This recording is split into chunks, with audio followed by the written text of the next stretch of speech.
Furahia na uburudike na vipindi vya Bujumbura TV. Banywanyi ba Bujumbura TV turabaramukije tubaha n'ikaze mu kiganiro Shalom. Uyu munsi twaba dufise umutumire adasanzwe akaba ari n'umupasteur akongera akaba n'umuririmbyi akaba yitwa Elizabeth Ruzovio. Turaguha ikaze. Yego murakoze. Dusanzwe tuzi ko hari album muheruka gusohora ukaba ari n'umupasteur dushaka kumva uri n'umumama umegufise ibikorwa byinshi cyane twashaka kutubwire kuri kimwe.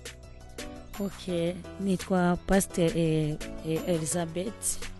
Nkaba ndongo ishengero rya Ebenezer Whole Church riri mu commune Kinama, quartier Muramvya. Numero 39 kuri ivyo ndumuririmbyi hama nkaba n'umupastori hama nkaba n'umumama w'abana n'umugabo umwe nkaba nkunda cyane igikorwa cyo kuririmba. Yego urakoze cyane tugerageje kumva umufisi ibikorwa byinshi katwa tuzi ko umumama mu rugo afise ibindi bikorwa byinshi murindiriye surtout ko musanzwe munafise n'abana. Byagenze gute canke ni gihe kingana gute byabafasha ugino album ishobora gusohoka? Iyi album ni imyaka myinshi kuko jeme ndibuka ko natanguye kuririmba ndi umwana. Nari ndi umwana natanguriye muri Sunday school ndiko ndaririmba nyene kuko ni ibintu byari muri jewe kuko mu bisanzwe muhira barabamizirma papa ari umuzirma umva mama nawe akaba ari umukatolike ariko rero bari batandukanye ndi umwana muto. Ngiye kwa papa nachamba umuzirma, ngiye kwa mama ngacamba umukatolike, ngiye kwa ande urumva ariko rero muhira ari abana inde bakunda kuririmba indirimbo nyene z'abakizwa urumva zira nkwego kuntu cyane umva ko najewe nogenda muri ico kintu maze kwinjira muri eglise ndanezerwa cyane ndumva muri jo kunezere umenga naje ndahamagariye kuririmba nkuko ndiko ndabona abandi bana baririmba cyandankurira ngaho rero muri 12 nari mfise imyaka 12 nangura kuza ndaririmba yazaho nshise mu myaka nka 25 ariko rero muri yo 25 narabandanije kuko naora niyumvira ati mbega kugira nkopoza indirimbo bizogenda gute nabona umenga n'ibintu birebire ariko umunsi umwe nibuka ndi muri douche nyene ndiko ndoga cyanumva indirimbo iraje imaze kuza hazi indirimbo ivuga ngo uhoraho yamaye ubuzima bwiwe. Iyo ndirimbo ije ncafata telefone ndifata ijwi maze kwifata nuva ko ayandi amajambo abandanyaza vuga ati iyo umuntu yiha ijambo aba ariko yihimana ikindi naco satani baramugize paralize ubu satani ari paralize nacyashoboye. Okay canangura rero kuyandika hama umunsi nyene umugabo wanje nyene arambwira ati uri we mbona ufise ingabire burya nimbushoboye vraiment ja muri studio genzo gushigikira bica bigenda uko mfise indirimbo nyinshi ariko nacengira zitandatu. Imana ishimwe cyane ko waronse n'umufasha abigushigikiramwe kuko kenshi zisanzwe tubizi muri societe yacu mu Burundi si kenshi ko usanga icimviro nk'ico onye babashigikira. Ego kabisa ico ne kintu nshimira Imana cyane kandi cyane gose kuko ikintu gituma n'abadamu bigaya batabona ko bashoboye nuko kuntu agenda kurongogwa ugasanga umugabo aguma mushira hasi nahe valere ico kintu kiri muri we ariko je nshimira Imana vraiment uwo turi kumwe arazi valere ko je sinaje kuvyara sinaje mu bintu byo gusasa igitanda arazi icimana ndugikanye gukora muri nose ego akacama umwidegembyo yo kubikora. Album isanzwe ifite indirimbo zitandatu. Album yonyene ubwayo yitwa gute? Yitwa Sinzopfa ariko nzobaho. Ego izo ndirimbo zitandatu mwamaze kuzisohora mwagize lancement officiel? Ego narazisohoye yari itariki 2021 ukwezi kwa 10 naragize concert amasede nyene ndatanga gusa sindayugurura YouTube ntangure kuzishirayo ariko mu minsi ngomba ndazishira muri YouTube amasede arahari aringaho nyene kuri eglise mu Kinama ni be ntoyi nyene urazi ibintu vyo ngayo wacu dushira ukabe gatoya kugira ngo urabe ko utanguza n'izindi kuko indirimbo zitora amahera menshi ugasanga ama dépenses ni menshi cyane. Urakoze cyane murumva ko ari mu mama dasanzwe asanzwe ari umupasteur anaririmba akaba asanzwe afite n'ibindi bikorwa mu rugo tubibutse rero ko iyo umuntu agiye canke arongowe hariho ikindi kintu Imana iba yaramuhamagariye kandi ategerezwa kubandanya akora. Rero ntimyirimite. Tubibutse ko niyo na business group ibandanya ihari ku bwanyu mu kurungika cyangwa mu gutora amafaranga biciye kuri Eco Cash, Bimi Cash na Pesa Flash mu Burundi bwose, aho inshuti zanyu canke umugenzi wanyu ashobora kuba herereye hose, hamwe na M-Pesa muri East African Community. Elizabeth, tubandanije igikorwa cy'ubupasiteri naco biroroha cyane.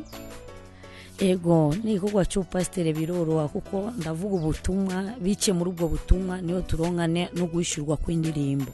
Kuri ivyo rero shobozwa vyose no mpinkomeza. Ari umuntu yibaza ati wewe ibintu vy'urugo ukaba umupasiteri winjire mu vyo kuririmba uzobishobora. Tuvuga ati burya sijewe, Paulo we yarabivuze ati sijewe nkiriyo, Kristo ariyo muri jewe. Nimba Kristo ariyo muri jewe rero ndashoboye vyose kubwa Kristo ambamo. Rero ndashoboye kuba umupasiteri, kuvuga ubutumwa, ndashoboye no kuririmba, ndashoboye no gutunganya ibintu vy'urugo kandi nkabigira neza, ibintu vyose bikaba mu rutonde. Ego indirimbo zawe nkuko bamaze kuzigura, hari ntahe mwaba mumaze kumva ingene baba barafashijwe kugira bihamagare n'abandi kuzigura? Ego ari ntaye nyinshi mfise, urumva ari abantu bazira bakavuga ati nukuri izi ndirimbo bariko baraba ama image bakaraba ariyo nishusho nyene baraba y'umuntu, ugasanga ariyo amavuta kanaka umuntu wese arafise grace mu kintu ariko arakora. Burya ariyo grace uriko uravuga nk'ubutumwa, umuntu akavuga ati bashijya muntu ku butumwa kabisa, uririmbye nawe akavuga ati ujya muntu aririmbye no kuri ibintu meze neza. Maze kumva ni naye mfise nuko sidizi wanje nta numwe ariko arazidandaza, nije ndazifise. Burya kugurisha ikintu wenyene ukivuga ati raba indirimbo ni ibintu bigoye cyane, ariko generese ngo ni wowe waririmbye acayigura. Yavuze ati ni wewe ni jewe, ubwo nyene ntambona ngo mereza acayitwara. Kuri ivyo abantu bose bararyohewe baranezera bavuga ati nukuri zindirimbo zawe ahubwo ni bati bukuku wa kabiri tubonye mu Burundi atuziriye kabisa, turanezerewe cyane gose. Imana yafashe cyane rero ubwo buntu bw'Imana bandanye kuba kuri mwebwe kabisa, basha imyezagiro nyene bandanye yisuka kugira ngo dushikane ubutumwa kuri. Amen. Mukaba mwavyumvise aho mushobora kugura amasede yiwe kuri eglise canke aho muzomubona hose mwamubonye, mushobora kuca muramutsa hama mugagura izo sede ziwe. Toshimire cyane banywanyi mwariko muradukurikirana, tubutsa ku kiganiro cari Shalom, mukaba mwari kumwe na Yvonne kuri micro na Scott kuri kamera. Tubutse kandi ko niyo na business group ibandanye hari ku bwanyu mu kurungika cyangwa mu gutora amafaranga, mwarungikiwe n'inshuti zisanzwe ziri mu Burundi bwose biciye kuri Eco Cash, Bimi Cash, Pesa Flash mu Burundi bwose, hamwe na M-Pesa muri East Africa. Tukaba tubibutsa kandi ko isanzwe ikorera impande ya Ndamama House, inyubako ya Ndamama House igaho ikora amasaha 28 kuri 28, amasaha yose rero mushobora kwibitura bakabatunganiriza. Umutumire wacu twashaka kutugira akapera nkuko ndirimbo zawe kuri imwe mwizo zitandatu zose. Okay. Uhoraho yamaye ubuzima bwiwe, uhoraho yamaye ubuzima bwiwe, kandi ubuzima bwiwe nibwo ngaragaza muri yisi. Yesu yamaye ubuzima, uko ari mu ijuru niko nanje ndi mu isi, uko ari mu ijuru niko nanje ndi muri yisi. Ubuzima bwiwe nibwo ngaragaza, ubuzima bwiwe nibwo ngaragaza. Urakoze cyane. Hari tumwe mufana bati oya nacho dufana we n'umutanzania je nk'abandi umurundi, urumva ariko muri Kristo Yesu nyene turafana kuko turumwe. Ego muri Imana bahezagire cyane ko mwashoboye kwemera kuba muri kino kiganiro, kandi mukomeze cyane mu gukwiragiza ubutumwa bwiza. Okay, mugize neza. Bujumbura TV namwe nyene turabashimiye cyane, mwagize neza. Burya nanzi yuko kugira ngo wamagara abanyamakuru canke ngo mushike nagira ati n'ibintu binini bisabwa, kumbe nasanze ibintu biroroshe. Ko nyene ko abantu bari ko baratinya kuja muri Yesu ngo ibintu biragumye, kumbe ibintu biroroshe. Kuri ivyo turabashimiye cyane bice muri mwebwe kugira ngo natwe abantu bose bazoturaba abatari batuzi bazotumenya bice kuri Bujumbura TV. Bujumbura TV nukuri turabashimiye gose umwanya mwatanze, turabashimiye. Imana ibandanye kubahezagira cyane gose.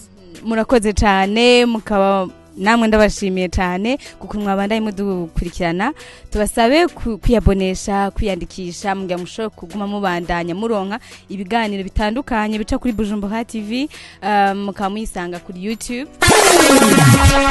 Furahia na uburudike na vipindi vya Bujumbura TV.